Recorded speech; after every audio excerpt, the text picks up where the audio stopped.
Anvesh. Okay, ఎవడో ఒకడు. అసలు జరిగింది ఏంటి, సజ్జనార్ గారితో ఈయన వీడియో కాన్ఫరెన్స్ ఈ చండాలం ఒక లైవ్ వీడియో చేసింది.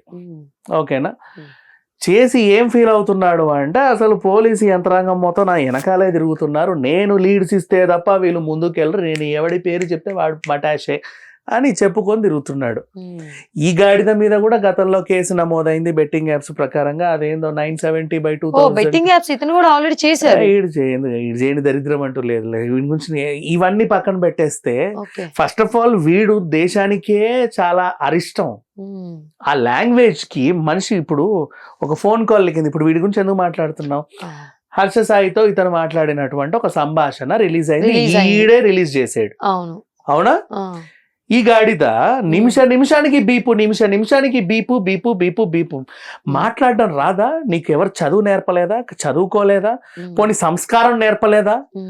ఇన్ని దేశాలు తిరిగినోడికి సంస్కారం ఉండదా అమ్మా? ఇప్పుడు రిలీజ్ చేసిన వీడియో దేనికి సంబంధించి? అది దేనికైనా కానీ దాని గురించి మళ్ళీ మాట్లాడతాను నేను. ఫస్ట్ ఈ చండాలం గురించి ఊడు చేద్దాం. ఇన్ని దేశాలు తిరిగి చచ్చావు, నీకు సంస్కారం లేదా? దేశాలు తిరుగుతున్నావు కదా, నీ వల్ల మా పరువు పోవాలా, ఇండియా పరువు పోవాలా, తెలుగు వాళ్ళ పరువు పోవాలా, ఇంకేం పోవాలి?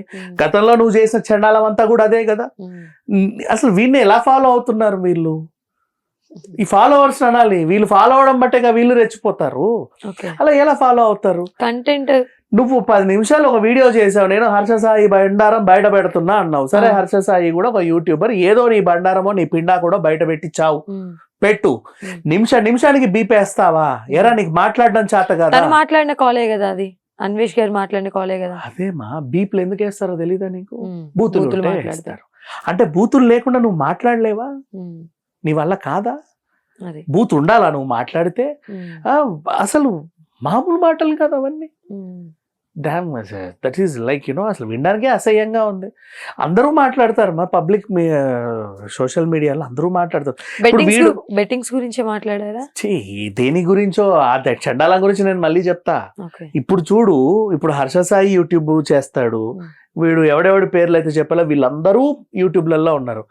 ఎవరు కూడా ఇంత చండాలమైన లాంగ్వేజ్ ఇప్పుడు మాట్లాడడం చూడలే. వీడు ఒక్కడే లాంగ్వేజ్. అసలు బీపులు కాదు, వీడు వీడియోలలో బీపులు లేకుండా కూడా ఉంటాయి దరిద్రాలన్నీ. బీపులు కాదు, బ్లర్రులు వేయాలి. ఇంకా చెప్పాలంటే బ్లర్రులు ఉండవు, బ్లీపులు ఉండవు, ఇవన్నీ వేస్తాడు వీడు. అట్లాంటి కంటెంట్ ని వేస్తా జనాల దగ్గర. అంటే బూతు వీడియోలతో బతికే వీడు వీళ్ళందరూ సమాజాన్ని ఉద్ధరించే వీడియోలే చేశారు, ఎవరు కూడా తప్పు వీడియోలు చేయాల. బెట్టింగ్ యాప్స్ ని ప్రమోట్ చేశారు, అది తప్పు అని తెలిసిన తర్వాత వీళ్ళందరూ మళ్ళీ వీడియోలు పెడుతున్నారు, తప్పైందండి, ఇది గతంలో నేను ఏదో తెలుసో తెలియక చేశాను, ఇక మీద ఇలాంటివి రిపీట్ అవ్వవు. That's all. అవ్వవు. వాళ్ళు అదే చెప్తున్నారు, ఇంకేం కావాలి నీకు? వాళ్ళ సమాజానికి అవసరం వీళ్ళంతా. మళ్ళీ చెప్పాలి అంటే వీడు కాదు సమాజానికి అవసరం, వీడి వల్ల దేశానికి పరువు నష్టం, రాష్ట్రానికి పరువు నష్టం, వాళ్ళ భాషకి పరువు నష్టం. అసలు వీడే ఒక అరిష్టం. ఆ లాంగ్వేజ్ చూడు. ఒకసారి నేను హర్ష సాయి బండారం పెట్టావురా, ఏం పెట్టావు? ఆయన నేను దుబాయ్ లో అన్ని తీసుకుంటాను, అక్కడ హవాలా డబ్బులు, ట్యాక్స్లు, గీక్స్లు ఏదో చెప్పుకుంటా, ఆయన వ్యాపారం గురించి చెప్పుకున్నాడు. ఆ కాల్ ఎప్పుడు రికార్డ్ చేసావు నువ్వు? ఎప్పుడు చేశాడో తెలుసా? హర్ష సాయి గతంలో ఇంటర్వ్యూస్ చేసినప్పుడు ఏదైతే చెప్పాడో అదే తనకి చెప్పాడు, అప్పుడు ఆ కాల్ రికార్డ్ చేశాడు. అవసరం వచ్చినప్పుడు దీన్ని బయట పెడదాం అనుకొని దాచుకున్నాడు.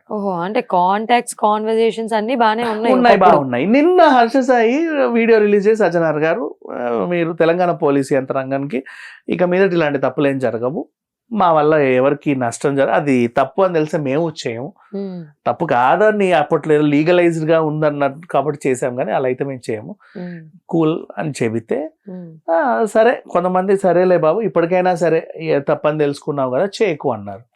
ఇప్పుడు రియలైజేషన్ కదా ఇంపార్టెంట్. తప్పని తెలిసినా కూడా ఎవరు చేయరు కదా, తప్పని నువ్వు చెబితే కదా చేయరు.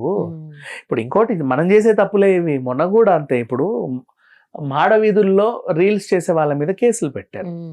నేను అది కూడా తప్పే, బికాజ్ వాళ్ళు చేసింది తప్పు కాదు. ఎందుకు చెప్పనా, ఇక్కడ ఇలాంటి పనులు చేయడం నిషేధం అని నువ్వు అక్కడ బోర్డు తగిలిస్తే వాళ్ళు జాగ్రత్త పడతారు.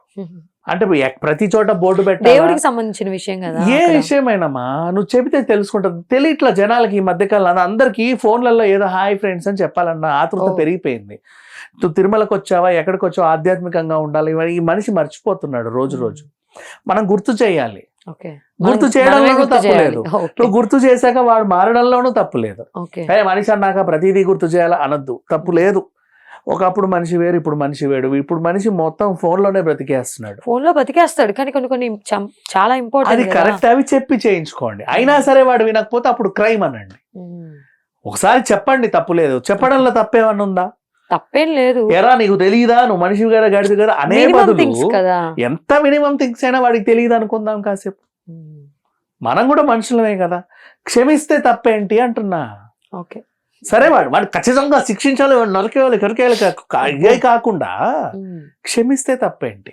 క్షమిస్తే తప్పేంటి? దెన్ నువ్వు క్షమించాక వాడు రియలైజ్ అయ్యాడు, వాడు రియలైజ్ అయ్యాడు, నువ్వు క్షమించావు, బానే ఉంది. నువ్వు క్షమించినా నీతో క్షమాగుణం ఉన్నా వాళ్ళలో రియలైజేషన్ రాలేదంటే అప్పుడు వాడిని ఏదన్నాను. ఓకే ఫర్దర్ గా ముందే మనుషుల మీద పడిపోయి రక్కకండి, వద్దు, అవసరం లేదు. ఇప్పుడైనా సరే వీళ్ళందరూ నోటీసులు పంపావు, సరే బానే ఉంది, వాళ్ళందరి చేత సారీలు చెప్పించు. సరేనండి, గతంలో ఏదో జరిగిన నష్టం నా వల్ల కాదు కదా, జరిగిన నష్టం అంటే వాళ్ళ వల్ల అని ఎక్కడన్నా ఉందా? ఒకవేళ వాళ్ళ వల్ల శిక్షించేయండి హ్యాపీగా. ఓకే ఎవరైనా సరే ఈమె వాళ్ళ పలానా శ్యామల చెప్పిందనో, పలానా గోమల చెప్పిందనో, పలానా ఈడు చెప్పాడు, వాడు చెప్పాడు చెప్తే అప్పుడు వెళ్ళండి. బయటకు వస్తే బ్లైండ్ గా అజంప్షన్స్ చేసేసి సంథింగ్ ఒకటి చేయకూడదు. ఓకే నష్టాన్ని ఎప్పుడు భర్తీ చేయాలి 100%. కానీ వాళ్ళ బాధ్యత తీసుకుంటారా ఎవరు? మీ వల్ల నష్టం జరిగింది ఖచ్చితంగా తీసుకుంటారు. నువ్వు విత్ ప్రూఫ్ పెట్టు, అక్కడ ఊరికే ఎలిగేషన్ పాస్ చేయకుండా విత్ ప్రూఫ్ పెట్టు. నీ వల్లే జరిగింది, మావాడు చిన్నప్పటి నుంచి నీ ఫ్యాను, అసలు పొద్దున్న లేచినప్పటి నుంచి రాత్రి పడుకునే ముందు మొత్తం ఇంట్లోనే నీ వీడియోలే చూసేవాడు, లేకపోతే కళ్ళకి అది పెట్టుకొని నీ వీడియోలోనే బతికేవాడు ఇలాగా అని చెప్పు. నువ్వు చెప్పినందుకే వాడు బెట్టింగ్ ఆడాడు, నువ్వు చేసినందుకే వాడు చచ్చిపోయాడు. అది కామన్ థింగ్. ఇప్పుడు ఎవరైనా రెగ్యులర్ గా ఒక ఫేమ్ ఉన్న వ్యక్తిని ఫాలో అవుతున్నారంటే వాళ్ళు చెప్పింది వీళ్ళు చూస్తారు, చూసిన తర్వాత ఎగ్జిక్యూట్ చేస్తారు. ఫేమ్ ఉన్న పర్సన్ ఈ లిస్ట్ లోనే ఉన్నారని ఎందుకు అనుకుంటున్నావు నువ్వు? ఉంటే ఇన్ కేసు అలా అప్పుడు ప్రతిదానికి చట్టం అని కొన్ని గైడ్ లైన్స్ ఇస్తున్నప్పుడు వీటికి కూడా ఉండాలి, అన్నిటికీ వర్తించాలి, ఊరికే ఉండకూడదు, ఏది కూడా ప్రతిదానికి వర్తించాలి. సో ఇప్పుడు కూడా ఇంతే. ఇకపోతే హర్ష సాయి ఫోన్ కాల్ గురించి మాట్లాడుకుందాం.